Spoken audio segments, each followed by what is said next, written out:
Our guest tonight really needs no introduction. As a matter of fact, she didn't even give me her CV so I could make a proper introduction because it's extremely long by this time. Hedi Kyle is one of the icons of American book binding and book arts and concierge. The founders of the paper and book intensive. She is she's the head conservator at the American Philosophical Society, and she's the assistant adjunct professor of the University of Arts in Philadelphia, where she teaches in the graduate program of bookbinding and printmaking. She's been to, this is her third trip to Toronto, so she knows us well, and we're extremely glad to have her here tonight. She's going to talk about some of the books that she's made herself, and some of the books that are contemporary other contemporary book artists. I'd like you all, please, to welcome Hedi Kyle.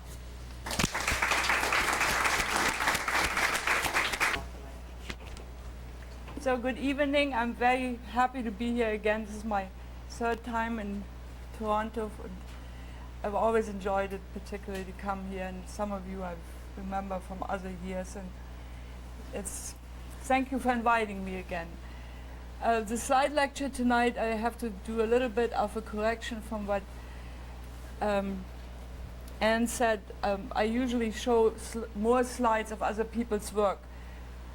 But this year, I gave so many slide lectures that I got so sick of some of the slides that I just couldn't bear to do it again. So last night, I kind of completely went through, made it all different again. And for the first time, I'm not going to show a lot of slides or hardly any slides of other people's work. Because I also felt like I have to really get new slides from these people, which I didn't do for several years now, and people make new books and you still always show their old slides. It's a big job to get slides from everybody.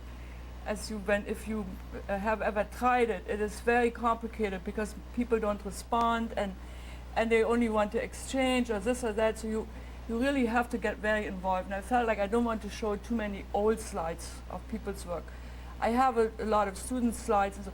Anyway, I decided last night I'm going to do this a little different. I'm going to, for the first time, show a lot of my own work. I don't know, just because I have a lot of slides that I hardly ever show because they're not big enough to fit in when you only show 10 slides of your own work. If you show more, you can bring them in because I like little things. Anyway, let's just start out with it, and I hope I can I can manage these. Better put my glasses on. I start this slide lecture out with two slides that kind of bridge a long gap from the Sumerian clay tablet to today's we could almost say like the computer chip is in a way similar to the clay tablet, where a lot of information is stored on a very small kind of surface, but in between there's a flood of paper, and there are also millions of different books. So we have kind of come to the end of the circle. And what's interesting about today, when people think that books are kind of on the way out and are almost an endangered species, is that wherever we look, books are still very much part of our life and very present. And the whole kind of argument that the computer technology will get rid of and will save paper is at this point absolutely not true. I mean, there's more paper used and sold and wasted and produced than ever before. And this slide on the right just shows us this incredible flood that we are all, more or less exposed to in our lives, maybe not to such an extent, but nevertheless. Now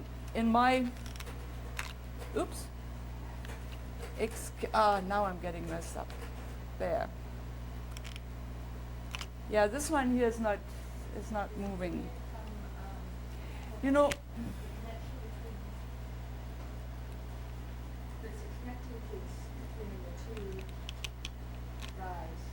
I think I would.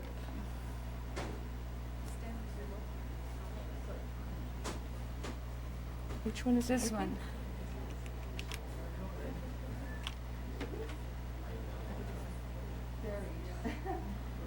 Well, unless somebody stands there, whenever I put the one on the left on, then you put the one on the right on. And I hope it will coordinate. Yeah, that's good. So in my daily life, I'm a book conservator, and my job is to preserve books and to protect books. And that's something that I've been doing for 25 years, and I really am very much devoted to that kind of, I'm devoted to my work, and I really like it. But on the other hand, I'm also very much interested in exploring other parts of the book forms. So what happens in the daily routine is that the books on the left on the truck, that's the kind of thing that comes into our lab. And in the end, could you also focus a little bit? Thank you. In the end, this will look more or less like that. There will be many different stages that we apply to the books. Some of them just get enclosures, very simple boxes. Others get repaired. Some get rebacked. Some get rebound. So there's always a lot of decisions to be made, and basically the decisions are made by myself and by my assistant, and because nobody else in our library has really enough background, or they don't really, they also trust us, they think whatever.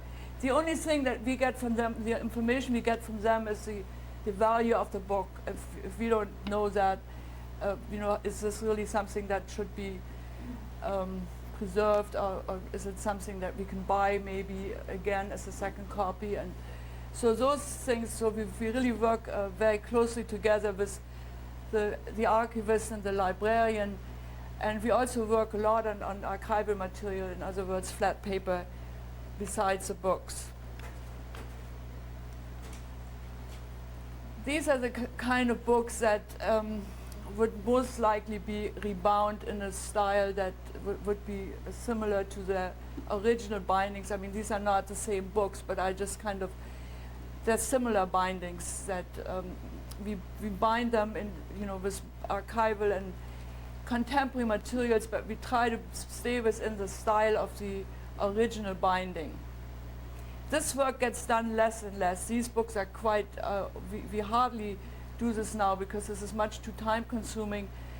And also I will later come to the other point for why we don't do this. Many books get repaired in this kind of manner. This is very sound, but it's not necessarily incredibly time consuming, and it really makes use of the original boards. We keep as much of the original parts as we possibly can. And we're working with dyed Japanese paper, which is really has been a more or less, I don't know, you probably work with it too. It's been a revolution in book repair because it is so much easier to work with than with leather, and it just kind of blends in with almost any kind of color or any surface of the leather, and it's just wonderful. And also it can be, it's very easily reversible. So in other words, if it should break down, you can take it off. You can also build layers on top. So that's a very good kind of mending material. And pamphlets are like a big concern. We have a huge pamphlet collection that looks in very bad shape. And so we go, like I'm showing here, can you put this a little bit in focus? I'm showing here like the deluxe treatment. This would be a valuable pamphlet that would be maybe sewn in limp vellum or paper, and then get a special box and a slipcase.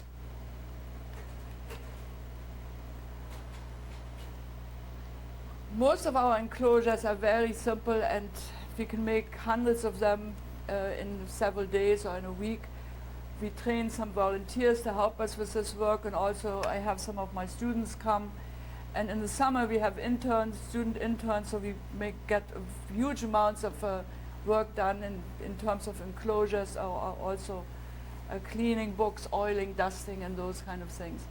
And on the right, the clamshell box is something that is, of course, the deluxe enclosure, and is always the best one you can provide because it's easily accessible, and it's nice looking, strong, and very protective. And what's interesting here on this little book from the Bartak book that had originally a slipcase, as you can see, and now we have to protect the slipcase, so it's already a second generation enclosure now. So maybe at one other point this whole package has to go into another package. These are some models of some prototypes of some of our enclosures. This is a very simple wrapper here on the right, and on the left is a slipcase that is also very, takes maybe a minimum time to make, and is quite effective in its protection.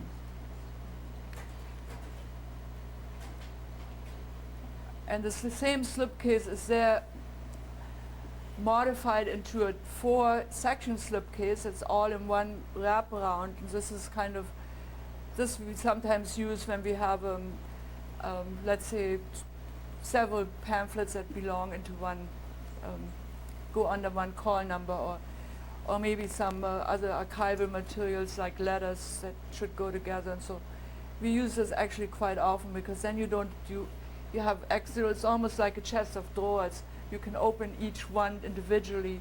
You can get things out of each slipcase individually without disturbing the other materials. And this here is like a typical album, except for the color. This is our prototype. So we went a little bit too far with that. We wouldn't do that, but we would just use plain pages, and we wouldn't do the sprinkle effect. But we make quite a number of these albums for archivals, photographs, or other documents that nothing is glued in. Everything, the page is consistent of 3 parts. You can open it up and take this material out that is not glued, that is just slid into the middle page as a support.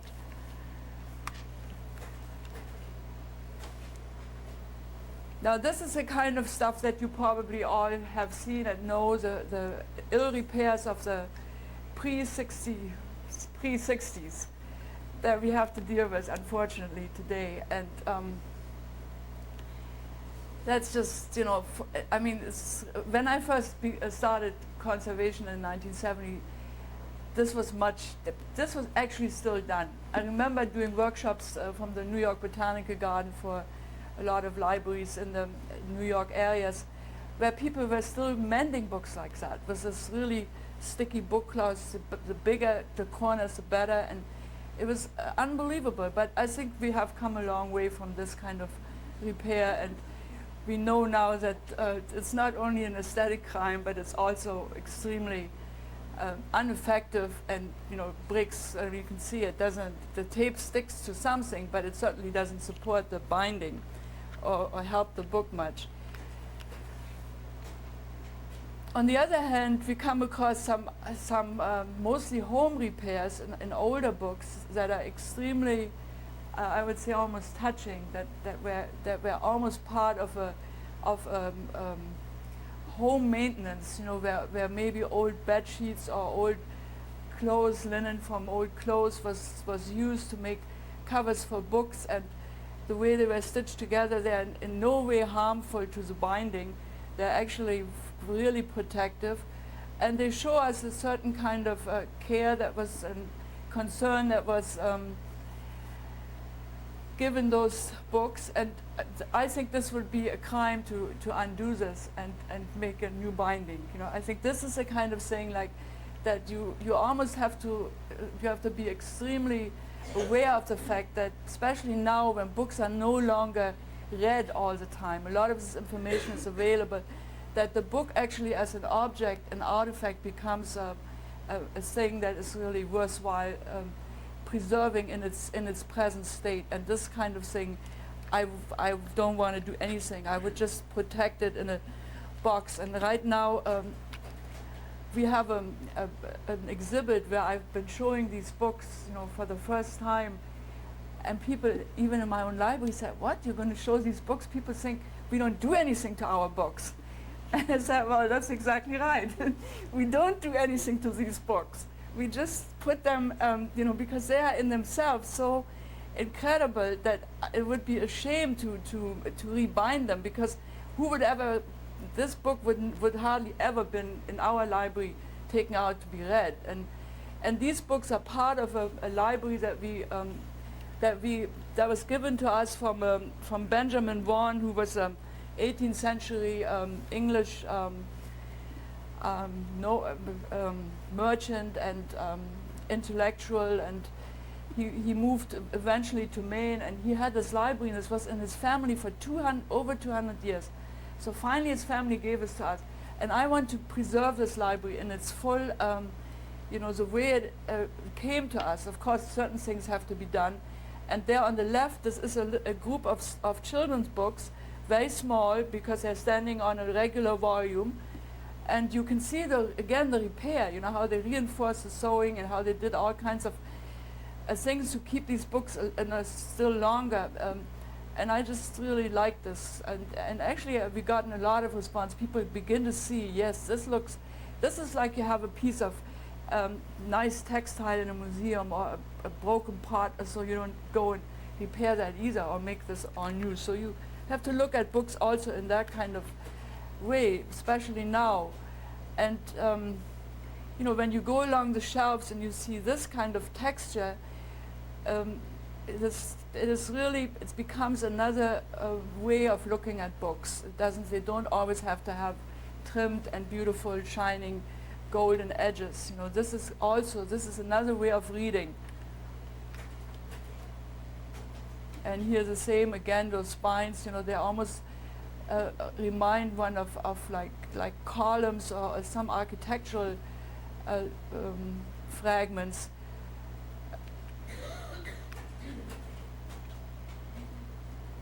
And these little books there on the left, they have that Dutch gilt paper that is rather rare in America, or at least, I haven't found it very much in the libraries that I've worked in, and usually only on very small books.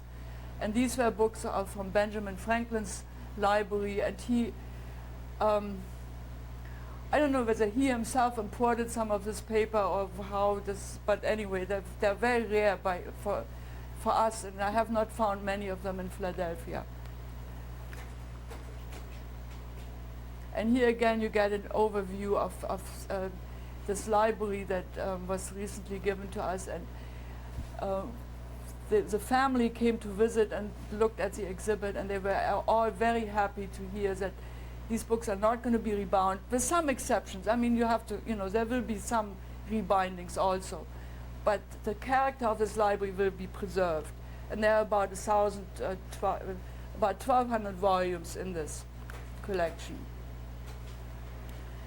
Now, this is to show some other kind of aspects of libraries, and I'm really interested in collecting material on libraries. In a slide lecture like this, I can only give like a little overview, but I like to look at how books are depicted in paintings and in in drawings and in prints, and in also descriptions about libraries. And it's interesting, how libraries have always been a certain kind of an environment that had many different kind of meant different things to different people. And while some libraries were painted by artists, other libraries were created by artists. And these are two modern versions of two artists that work with books, and how they kind of use the book, and that it's not exactly reader friendly, but it nevertheless is an impression of a library. And the libraries that we kind of know from our own homes, and it just, it shows like that, you know, people, they may not always value books as much as they are valued in libraries or by some people, but you know, it's hard to imagine a household without books. And I really like this picture here on the right where the kids are, you know, under the table, the mother's reading. I mean, they're still fascinated by the book.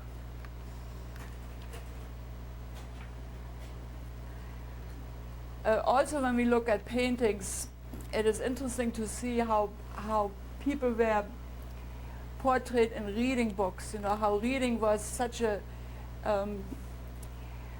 kind of often a very personal and intimate activity, and at other times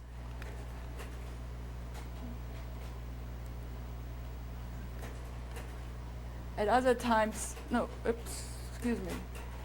public demonstration, and the way books were handled and became the center of an argument or the center of some kind of discussion is extremely fascinating when you start looking at paintings. You know, at first you don't see that, you don't ever expect to find that many books and paintings. It's probably one of the most painted objects, particularly in the time between you know, the Renaissance and the even earlier, anywhere from the 12th century on to about I would almost say the 19th century, because even then books were painted plenty. And the environments, you know, there were other environments besides libraries where books were absolutely essential, that you would not, you know, you expected to see books in this study or in the alchemist's workshop. That was part of the interior there. Another interesting thing about books and paintings is how they are painted. You know, some painters paint them just the way they are, with every fold and every soiled area and every soft page bending, and others, you know, like here, try to smoothen them up and make them a little, give them some more, you know, clean them up, make them straight, you know, don't show the worn part. And this is also something I like to compare and look at. And then come the still lifes that are you know, there's so many of them, and it's interesting how in still lifes books are used often like props, and this is almost shocking for anybody who works at a library as a preservation. You know, how they are shown right next to the most dangerous things like fire, liquid, food. You know, they become part of that still life environment. And then, of course, the one great advantage of being a book conservator is that you have access to many, not only in your own library, but also in other libraries. They trust you. You may go in the stacks. You can find a lot of different books, and you can actually handle them and look at them. And I've been very fortunate in that I have worked in several big libraries myself, but also have colleagues and you know, access to other libraries, and it's been an incredible inspiration for me. And I'm just showing a few slides here of books that have more or less shaped my repertoire for my own work, even though it may not always look like that. But there's this wealth of information that you get from books throughout the history of the book.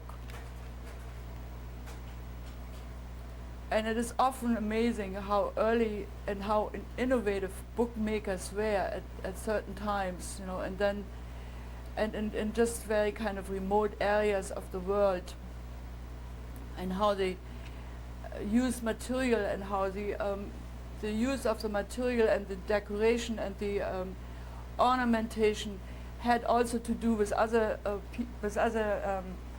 objects in their daily life, like clothing and shoes and luggage and all this kind of thing.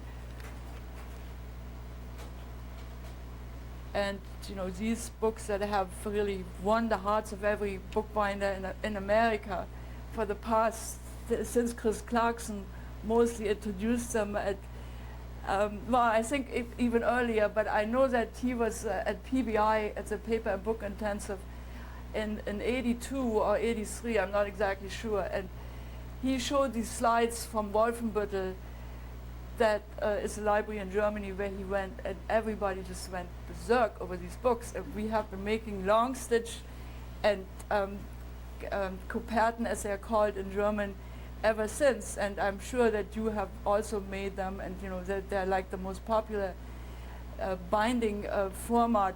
And I think they are, one of the reasons is because they look incredibly contemporary, like they really, they lend themselves to a lot of different book uses that we might find today for them, and they're fun to make, and they're non-adhesive, and they're very they need some kind of working out a system and a pattern, and so they're related to other things like more than traditional bookmaking, and they can be made by anybody, not just learned bookbinders, because anybody who has a ability to work with their hands and kind of a mind to figure out and can measure a little bit and make holes can make these books. So they're very fascinating, and they work with a lot of different materials. They basically have stiff spines, and they have like often buttons or other buttons protruding so that the sewing stays protected. And the sewing is very ingenious. There are little weaving patterns. There are circles that are directly sewn through the signatures. There are diagonals, long stitches, all kinds of things. And then, of course, the Oriental books have always been my special love. I'm very much intrigued with the folding and the softness and translucency and the beauty of the paper and the writing and the sparseness of decoration and the aesthetic quality of the covers. Simplicity, the format. It's been really something that I have enjoyed and worked in that direction. And these are some unusual sites, because you don't often find foredge paintings on Japanese books. And the enclosure here is also very gay and very very colorful. That is not necessarily the case often. And the yellow is actually painted, like that's also quite unusual. So are the clasps. They're carved little fish parts, and it's very ornate, this enclosure. Well, and that on the left that's my own book. I got this at an auction also at PBI. It was bought from Japan by Richard Flavin. It's a dictionary. Can you imagine? I mean, it's this huge thing. It's about this thick, and it's only sewn through like a stab sewing. And it works fine because the paper is so thin that you can really open it, and it doesn't, the text does not disappear in the margin. And then here's like another group of smaller Japanese books. And these are some other books from some Batak books. And I like that writing also very much. And then here's the palm leaf books. All very interesting book formats that can be very inspirational for us today. And they also show that paper and leather and board was not always the material. You could use plant material, you could use plant fiber, and all different kinds of ways of making books. And of course, books, the besides the writing, there are many books that have that are read by pictures or pictorial writing or all kinds of different strange languages that we can't read that I find very inspirational and fascinating. And then, of course, to focus on details is another thing. If you are conservative, if you are able to really look at the book and not just the cover, but you can open it and you can see what's going on and how these things. There are strange things happening sometimes, and that's very fascinating. And hopefully, you can always photograph it. The problem is that you see so much, and if you really want to document it all, this would be your full-time job doing that, right? Photographing it, organizing it, writing about it.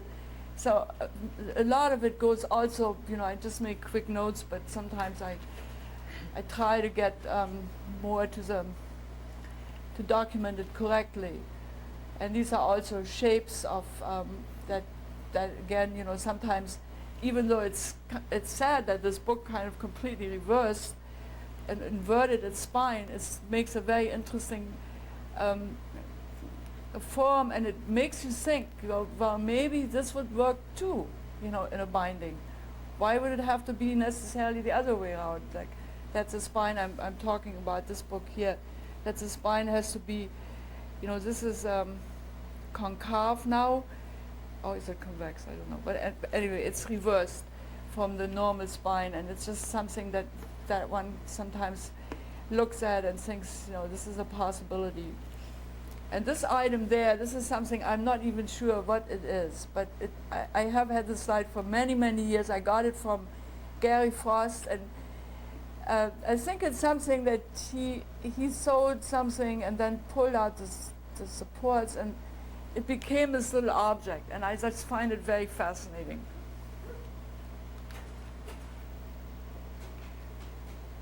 And then, of course, the pages and the illustrations in books are another thing that, that never ends to be interesting and want to look at.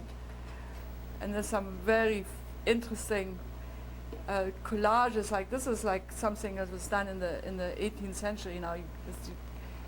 It's really amazing, how somebody already cut apart books there and made these strange-looking collages.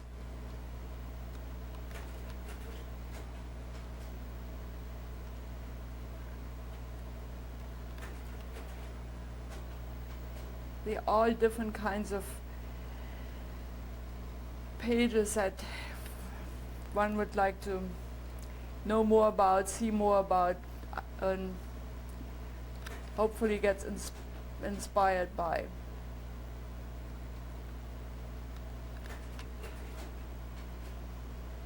These are some end papers by Mary Reynolds, who was a binder who did a lot of work for the Dadaists, and her work is at the Art Institute in Chicago, and she's an amazing kind of. It's not exactly very. The bindings are not very perfectly executed, but there are really some great ideas there, and I really like her work a lot, and so I just put these slides in there.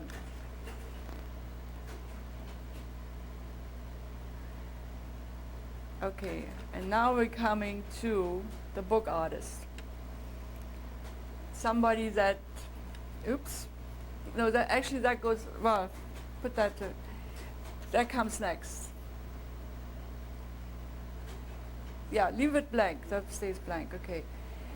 So you have all kinds of chances to work with books, especially when you're surrounded by it every day. I had a very early kind of urge to do something on my own with books, and even though I wasn't exactly encouraged at the time, because too many people, everybody said, oh, you need to have a complete studio, you need to have a press, a cutter, a sewing frame, is this, and so I, didn't really dare to try it first, but then once I started working at Laura Young's studio, and I saw how, you can do things without all these things, and I tried to start making my books at home besides, besides, I mean, I couldn't really use the equipment at my job for making my own books, maybe at lunchtime or so, and I didn't have anything at home, so I just more or less, like this guy here, started out on the table, was folding and cutting, and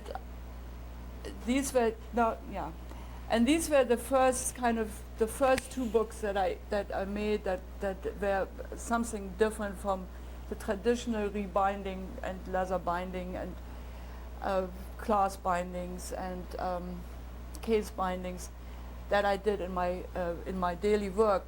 And this little left thing was just a folded concertina that I made, and I showed it to some people at the Center for Book Arts, and they said, "Oh, let's make 120 of them and give them to every new member."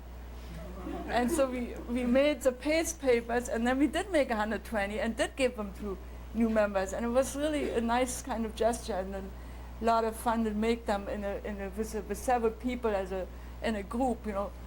And so from then on, I started exploring the concertina and working with at first.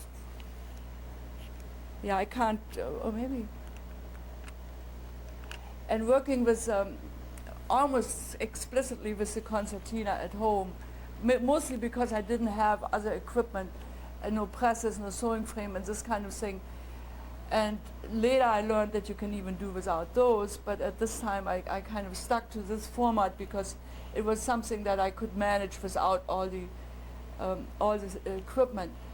And so these were, this book structure here, you probably, this just was the first one of all of them, and it's now called the Flag Book, and it's been, you know, used a lot, and I use it still, and I still like it. I can always get it going in a new direction again.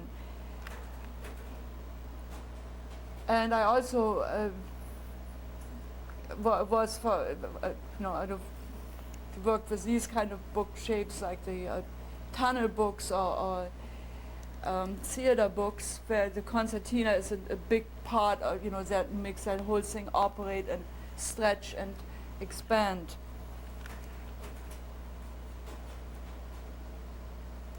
Yeah, this slide doesn't drop. There's another one, but it's happened before. I don't know how to do it. But anyway, this is it's just another slide of the same book, stretched out. So unfortunately, we can't. Don't worry about it. We'll just go to the next one. So this was this works like a string on one of those bags. You pull one string and it opens up. You pull the other one and it closes.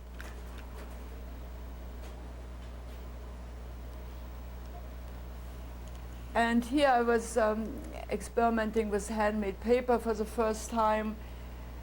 And also this is linen tape, you know, that you normally sew your case bindings on. And I painted the tape and then used it in a little different way. Rather than sewing on, I laced it through the pages.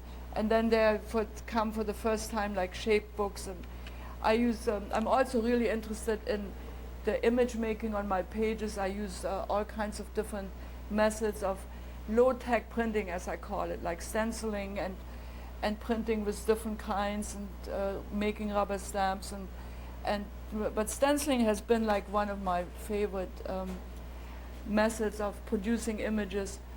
And here again some handmade paper books that we did at PBI, where we made the paper specially, and we had all kinds of mishappenings, but we ended up nevertheless with the pages ended up bigger than the covers. That was one of the great miscalculations, and then we had to fold the pages to fit the covers, and we came up with some good ideas. So, you know, it's always like when you make a mistake, it leads to something. And this was also this was a book with stenciling and cutouts, and this was photographed. I don't remember who photographed this book, but I saw the slides and at one much later at another slide talk, and I thought, what is that? And then it took me a few seconds to recognize that it was my book, you know, because it was photographed outside, I think on mylar, and it just got all reflected like on a mirror. But this is another, the reason I show this slide is because I like to kind of look at my books sometimes as little performers. I like to photograph them myself, actually, especially lately. I'm not really good at that, but at photographing, but I'm trying, and I like the way that you can set up almost like a stage, and you can make them perform for you in photographs, and that's this is like something that gave me the idea of doing that. And here's like a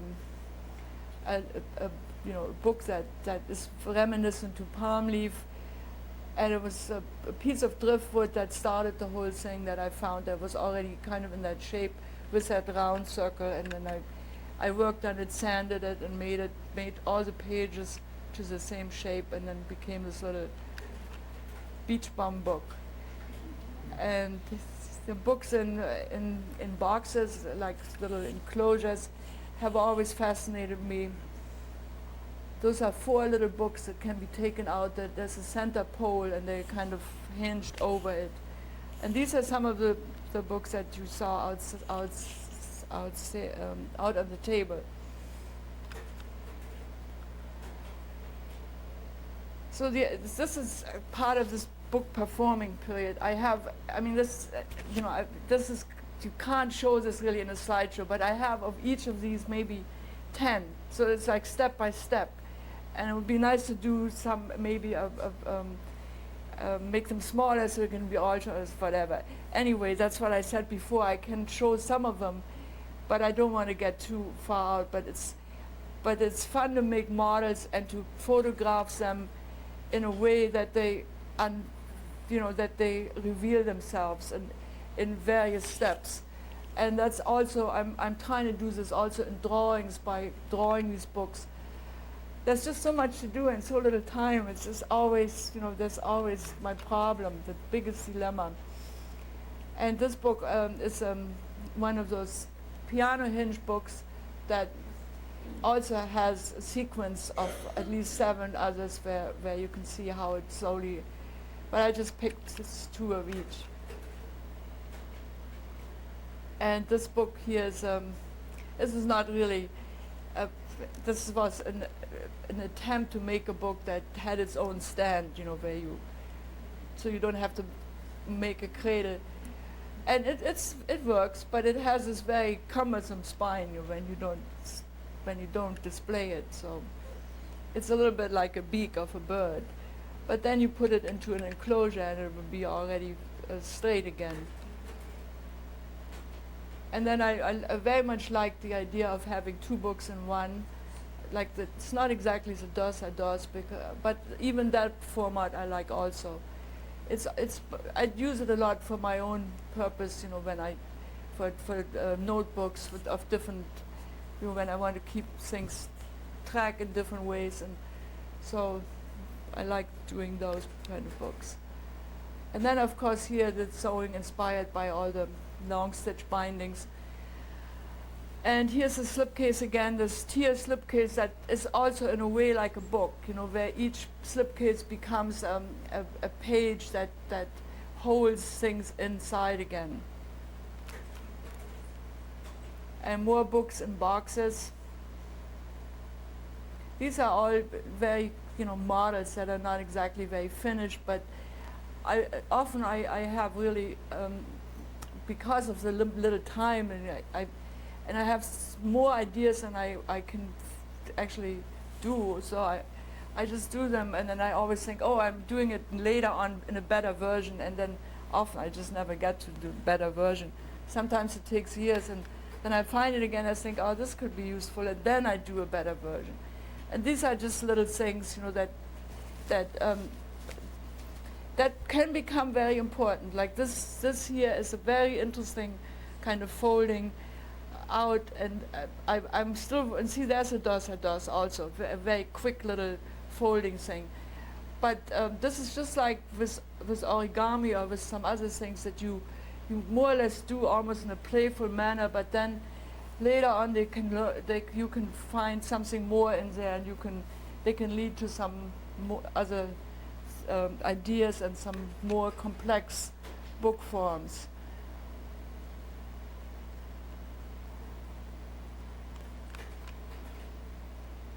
And there's that same thing again, that slipcase with many cases. And I do like to work also, which is, contrary to my work as a conservator, where you try to use the best material, the best paper, everything archival. But with my own work, I really like also to work with very cheap and kind of ephemeral paper. And sometimes I do reinforce it, or I have it color Xeroxed on better paper. But this is just really cheap stuff. But there's something about it that I like. It's like, it's yellow pad with stamping, and in the middle is a roll of paper towel, and it's telephone wire. But there's, this is the kind of thing that I keep around my studio for later, for references, for later books that will become more finished and use different kinds of materials. And this format here, I call this a panorama book. I have an example also on the table outside. That's a different, it's an interesting kind of format for displaying and stretching and having just showing like a panorama, like landscape or whatever. This is a nice format. And also I'm really working, I'm getting to the round form of the book. The scroll is fascinating me at the moment, and also this kind of circular book that is actually fits into a round enclosure. It is not, it cannot really be flattened out. It has to be, it's like in a hat box. It's like a hat really, that sits in a sturdy round box. And this book is sewn in the center through all the layers, and then they're folded like a star. And again, the light is very important. I like working with this translucent paper or vellum or material that lets light through. And I also, writing is a big part, but not so much the legible. I mean, it's real writing, but it's not exactly legible because most of it is a mirror image. But because of the paper being translucent, you can read it nevertheless from one side. And then, of course, I also have to explore the foredge, and sometimes just very crudely by dipping a book in paint and seeing what it does. Or here on this book, I found this on the street, and it was like, it's one of those chemical, that describes all kinds of medicines. And I thought, well, this is one book I can alter, because I have a little hard time with altering books. I always want, when I started, say, oh no, I can't alter this one, I need this. So this one I thought, I'll never be interested in this book, so I can alter it. And believe it or not, while I'm altering it, I start reading it, and I think, oh, this is really, I should really keep it. This is a problem with altering books, you really get drawn into the text. And here's some, this is the one that's outside. Here's some more of those panorama books. And this is a book that I did after I went to Mexico, and I took some photographs, and then I had, I found this paper that looked really very much like Adobe and had the straw in it, and so I included this kind of plastic, it's not really wax, this cloth there that's just like that they have everywhere in the restaurants. It's a really big book, and it has lots of images and sewing, and then cutouts of the pages. This is a page, and then there's another one in between, and you finally get to this page.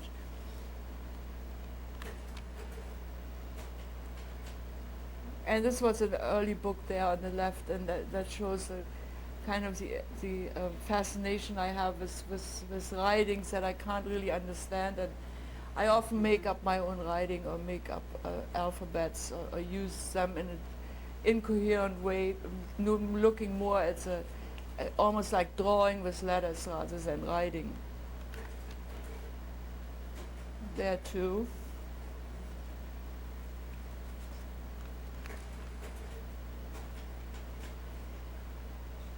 And this is I work with tape a lot too, with colored tapes and all kinds of adhesive, self-adhesive stickers and cut out little images, and that's this part. And these are the scrolls. Last summer I've been working on scrolls, and I really find them that book format, it's not whatever it is, but there has been some kind of discussion on the internet lately that the scroll is not the book. Philip Smith said the scroll was not a book. And I think, how can you say that? I mean, that's where the book comes from. It even was called volumen, and we call books volumes, but whatever, it doesn't matter whether it's not a book or not. It's a very interesting, it's a beautiful kind of shape. And I don't know why I ignored it for so long. I really suddenly am very fascinated with it, and I think I'm going to work with it. And the rounded form already, this is not really scroll, this is half scroll. This is like a hinged together in each panel and can be put together like in half. You see it over there, a little bit like wavy. But this I did many, many years ago, and they already led towards that shape that I'm finally now rediscovering again. And there's this book that I showed before as a model, used as a real work, where the spine becomes its own support, and you can see there when it's flat, how it kind of is completely different. Of course, these pages, that's just for that's a performance. That's like, only for the photograph, or if you want to display it that way. But the pages are actually going in the normal fashion, falling down. And that's a scroll also that is a kind of, it's so rigid that if over there, if you let it go, the pages kind of roll up in itself. And that's already the end. Now we show 2 more slides. That's my backyard with a book as a flower and my moonflower blooming. Oh, and it's actually on the side. And that's it.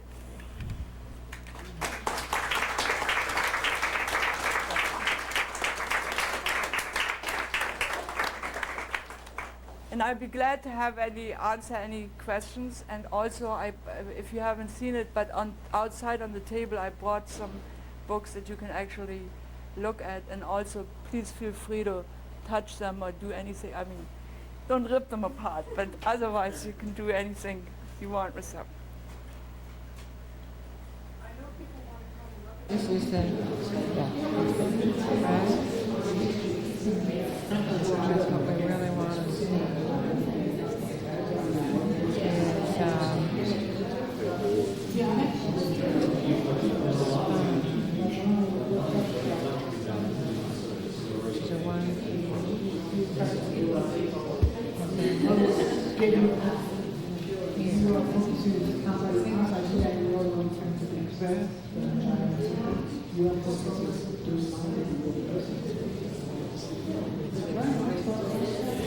That's quite interesting.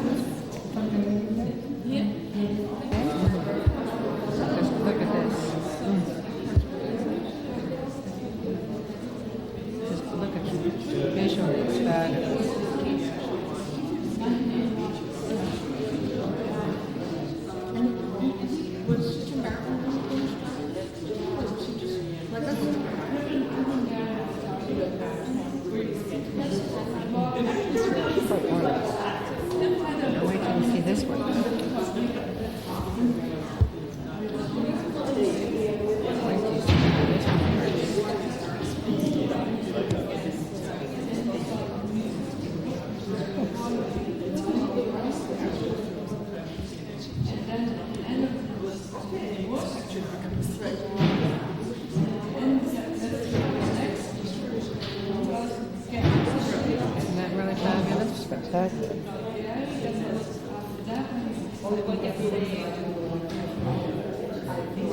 Artistry that's done.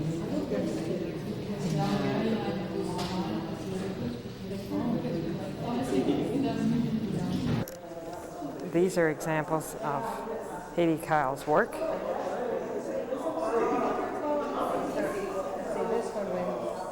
this is similar to the one we just looked at, right? And that this is just a fabulous visual effect.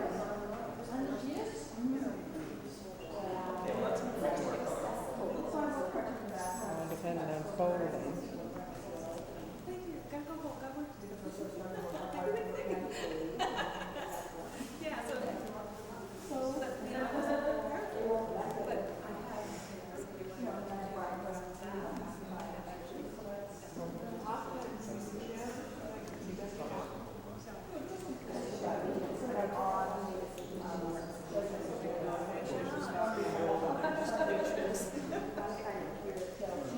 Okay, this is a rather fascinating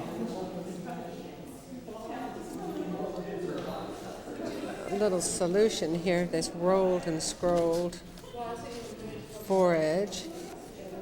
It makes for a rather unusual yap edge on the front of the book. Works really rather well. This is here, nor for that matter how it's supposed to be opened. But my guess is perhaps here, and then under here, this is this wonderful crinkly paper, and this, I don't know what, if anything, is in here. Oh my goodness, this is a wrapper. Oh, how wonderful. How wonderful.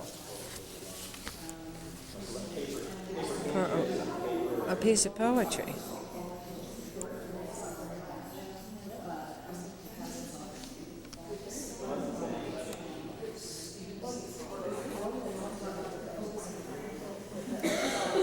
My goodness. Let's set her up. Here's a little roll bar at the bottom.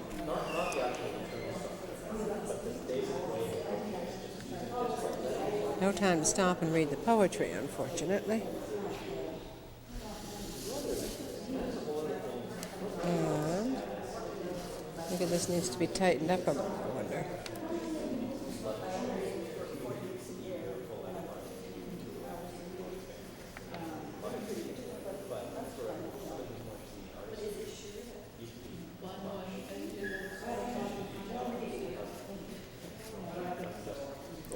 And this rolls up along in here.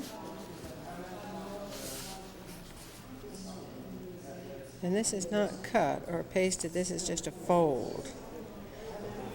And underneath here, I'm sure this is Hedi Kyle's way of doing that, which is a very clever way without any cut or any paste. And here's a little leather thong. A leather thong that's been split and then turned in on itself, just as they did in the medieval days to make a double raised cord or thong. And then I guess this goes in underneath here. And this belongs in here. And we're not quite sure. I guess this is the home of more poetry in here. I guess done in one colored ink on one side of the page, perhaps. To read that way and then to turn around and read this way.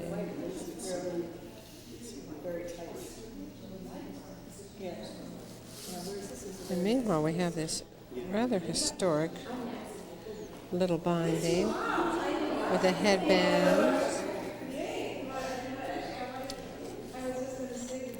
And here is this strapping arrangement. This is where they've laced the thongs through, made a leather saddle, and laced the leather thongs through, as one does in a limp vellum binding. Although this is a paper, and this one has another rolled yap edge here. And this is another alum tone that's laced double through. This is really quite attractive. It's an interesting way to anchor that. And then this has been slit and then turned in on itself again. Let's see what happens now. I guess this is a remarkably flexible and sturdy little binding. And that, I guess, goes like that and like that. And then here on the outside we have this, which is quite attractive. And sure enough, the sections were sewn through this paper cover onto these leather thongs here. And then a secondary saddle was put over it, and they were interlaced this way by alternating holes. That is a very clever way, attractive way of lacing the two of those thongs together, lacing the thong on the inside to the saddle on the outside. And of course the same thing is done over here. That's very nice. I've never seen that done before. Off and running? All right, this is another one. What is it? Dependent. This is double hinging. It's been stubbed out, and these little businesses are sewn onto the mountain folds of a concertina guard. But look at all of this folding. Yeah, I would like very much to do that. I mean, I am actually working on it. It does look as though maybe it's the same thing over and over again. I'm not sure whether these are supposed to unfold or not. I know, you go from one thing into the next, and everything is suggested itself as a project. Oh. Well, that's quite clever. Little note.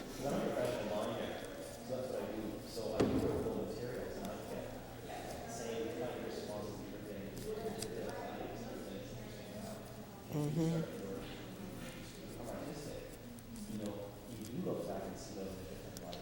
Oops. We go on.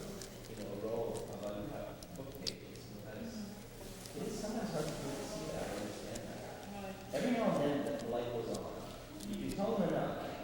One day they see it themselves. Sure, this is a very interesting, this little fold back.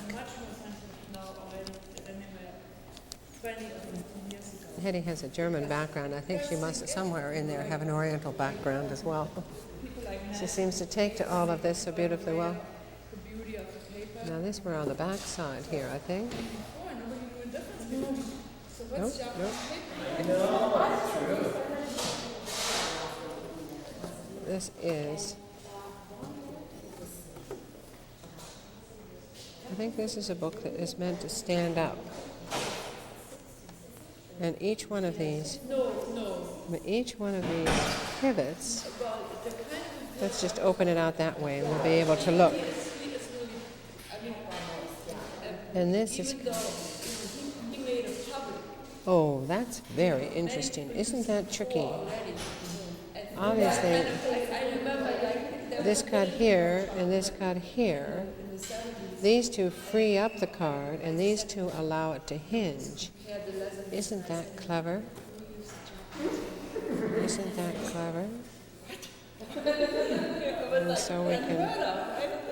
But, so, I mean, it was in the air. So anyway, one could, presumably, do this.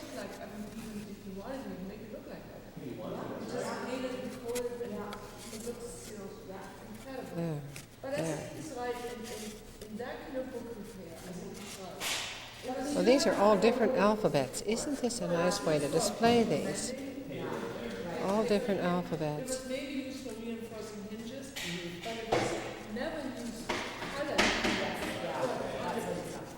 Whoa. Whoop. That's a new thing. So what do you use? I guess. I use acrylic actually. Do you? Yeah. I mix acrylic with paste.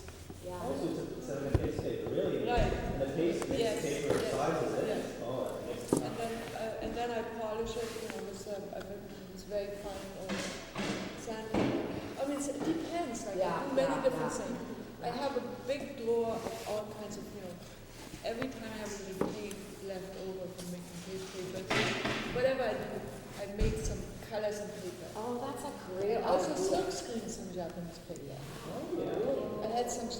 as interns. And I There we go. when we let's look at books. There, that's kind of nice.